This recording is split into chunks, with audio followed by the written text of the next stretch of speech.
I'm going to bring it back to these actual entities. Yeah. Do we know, or would you have an understanding of how many of them we're talking about and the variety of them? Well, yeah, there is a variety, and we have a certain number of different things. But the like total numbers of like what's interacting with us on Earth, I mean, nobody knows that. And I mean, but there's an understanding of some that they do believe are interacting with us, and there's a variety in terms of there's variables. Yeah, I talked to people who are familiar with the biological analysis and everything. So we have some idea, not a complete picture, because it's like, you're looking at it, it's like, well, I don't even understand the physiology at all. It's like, what the heck? It's like way different, right? So we have at least a description of this physiology.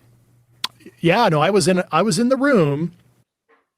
Okay, interesting. So he didn't go into it in that one because that was from The Hill, and then they cut it and started talking. Yeah. But to set people up for this, I mean, that guy, Michael knows more about him than I do. His name's David Grusch. He's an Air Force officer and former intelligence officer. So he's like a legitimate person. And he testified before Congress, I think back in June, when they had the congressional hearings over UFOs.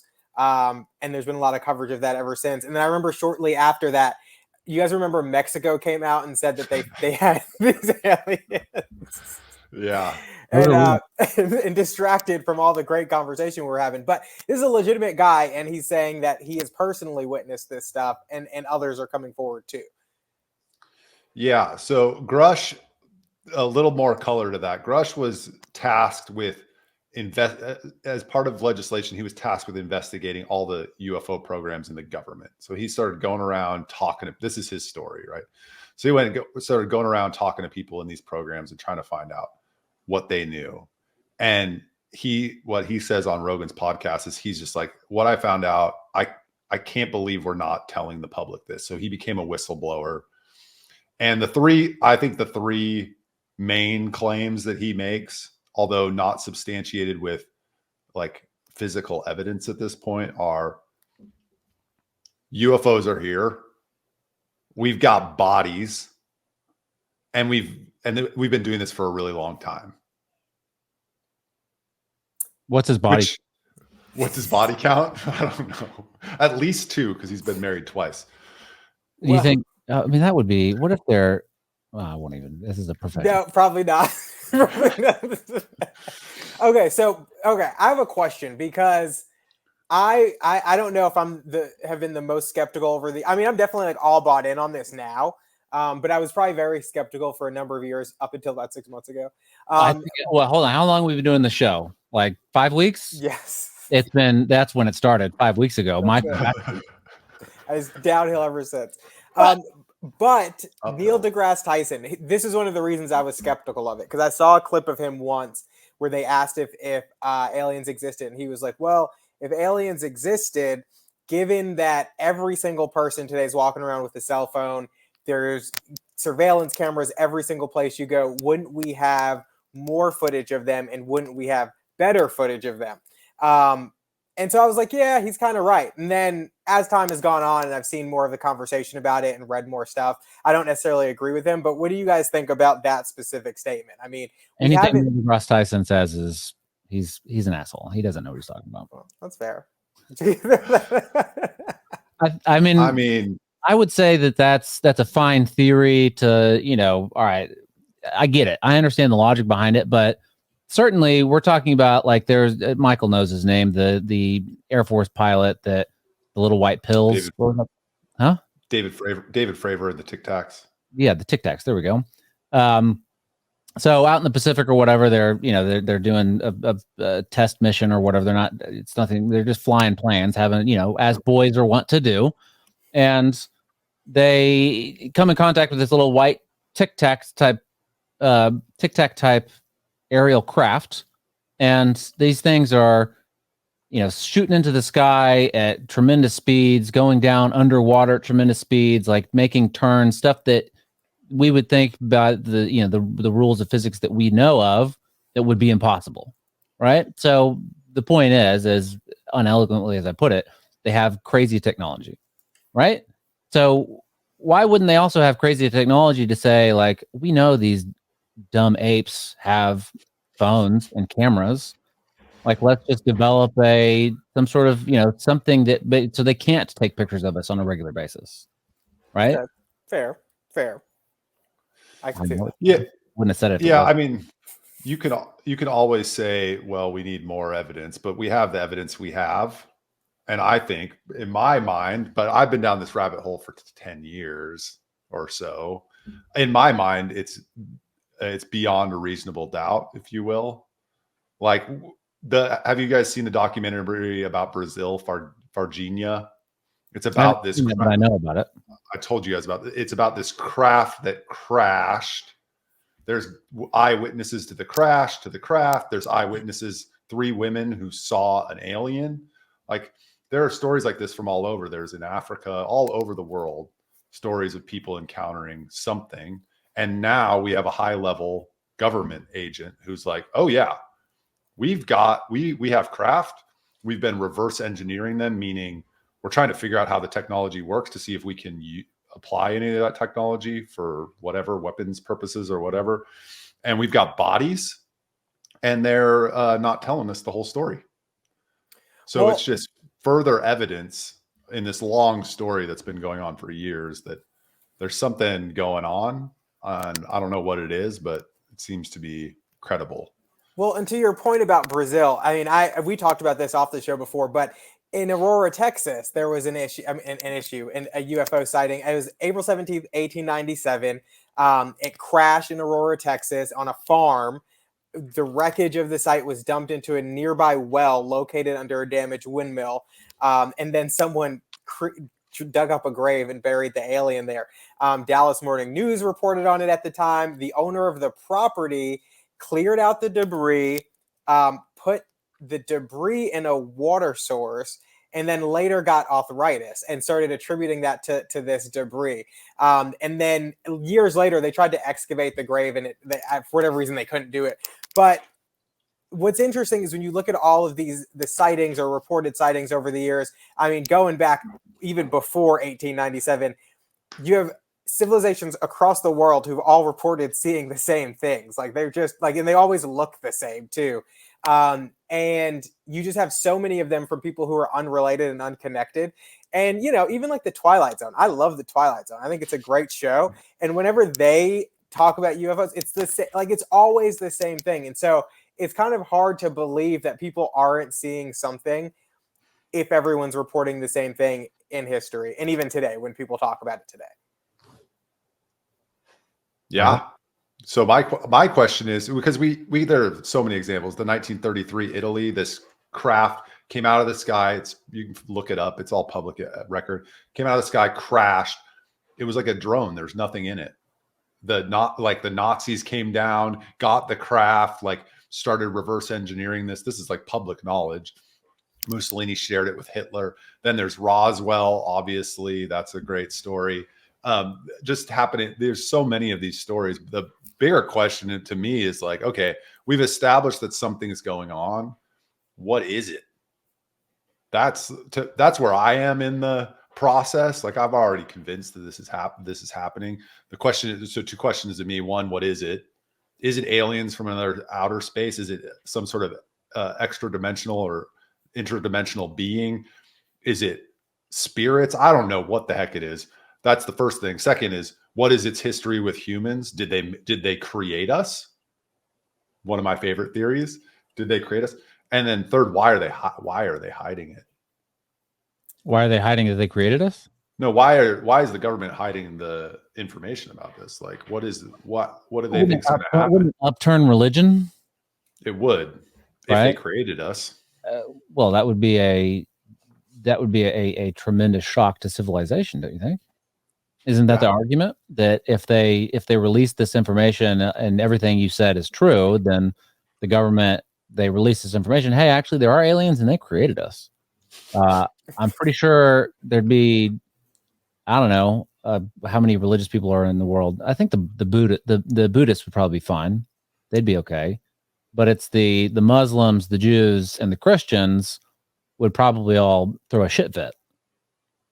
So you think they're largely covering up because of religion and what the disarray that would throw people in? Do you think that's largely why they're doing it? I would imagine. Well, there's probably also military issues at hand, right? If they're back engineering some of this stuff, and they are, and they have, this is where a lot of our technology is. Then what we see now, what's public information, is going to be, about 30, 40, 50 years behind what they actually have, right? So. They might have those Tic Tacs, maybe they're the U.S., maybe they belong to the U.S. military, but they don't want Russia to know that. Because if Russia knows, if they find out, I don't know, I feel like Russia would sort of lay down their arms. All right, you guys win. Like, we don't want to fuck with you anymore. But I think that there's the military reason too. But presumably, like going back to the point we were saying before about it just happening all over the world. I mean, even back in like I don't know if it's hieroglyphics, but ancient texts, they talk about it. So every nation, or most nations, most large nations, have had some sort of sighting of something. So if we found it, we know what it is, other people probably do too. So is there a mass coordinated effort to not tell people then among nations? Because that's what it would have to be. Well, Grusch says specifically, we're not the only government that has programs like this. And he implicates, although in that podcast, I don't think he says directly, but he implicates Russia and China obviously have similar programs. And to the historic nature, one of the things Bob Lazar said, you guys know who Bob Lazar is, right? He's the guy that in the Bobby 90s, Laser. Yeah, said he worked at Area 51 and he was working on the reverse engineering programs, and there was a documentary about him. One of the things he said that Grusch kind of confirms in his allegations is Bob Lazar says he was told that one of these crafts was found as part of an archaeological dig. So they're like digging up old buildings or whatever, or bones, and they find a freaking UFO. So they go back. If that's true, they go back that far. And to the religious question, if they're going to conceal it, would it upend religion if they just merely existed, meaning UFOs are out there? Would that upend religion? Or does it only upend religion if we're going very far in speculating, but that Sitchin was right when he said that 400,000 years ago, aliens came down and they spliced their DNA with already evolving primates to make the human race. That would upend religion. Sitchin? Zachariah Sitchin wrote a book. I think it's called The 12th Planet. He reinterpreted the Sumerian tablets. So the oldest historical record or written record that we have on the planet. There are a bunch of tablets out of Sumer. And he said the archaeological interpretation is wrong. I reinterpreted them. There's this story of aliens coming down, splicing our DNA with primates, creating the human race. And the kings that they talk about are actually aliens. There's a whole website dedicated to why that's wrong called sitchiniswrong.com. But he has his book, The 12th Planet, and it's a fascinating He must have really theory. pissed somebody off to go create a whole website. Like if somebody created a website called charlesbladeiswrong.com, like I would not be happy. Is now a good time to tell him, Michael? What? Is now a good time to tell him? Yes, we're working on it. It's already under construction. No, this is interesting though. And it's funny because Michael, so my friend Zane has this, he's very much into this stuff too and knows way more about it than I ever will. And I feel like both of you are like sitting there late at night with like a magnifying glass, like pouring through documents, like compiling this evidence. But it's interesting. I mean, if it goes back to those tablets too, it goes back to the point that this has been going on for a very long time among uncoordinated nations, because back then, obviously, there's just no real way for them to pass along information across the world in that way. And so if everybody's seeing the same thing, it's got to exist. I guess my hard time, and I believe it, I guess that the hurdle I'm having a hard time jumping over is the amount of people that it takes to be quiet about something like this so that it doesn't come out, not just in the United States, but across nations. It's vast. And I guess people are coming out because now we have people testifying about it in front of congressional hearings. But what does it take for people to believe it? Is it having to see something? Like, do I have to see it myself? Does an alien have to come down and, like, I don't know, break into Channel 13 News and tell us they exist? Like, what is it going to take? I bet. Well, I guess if we all believe it, we can't answer that question. I mean, it seems like it doesn't. Some people will probably need that, right? Seeing is believing or whatever, but not everybody. I mean, Michael is a prime example of someone that doesn't need to see anything, and he believes everything. Well, we've got Edgar Mitchell, sixth man to walk on the moon, said he's seen him. He was prior to his death, he was part of the disclosure movement, the broader movement. The sixth man to walk on the moon? Yeah. Who cares? We haven't even had the first man to walk on the moon yet. What do you mean sixth? Yeah.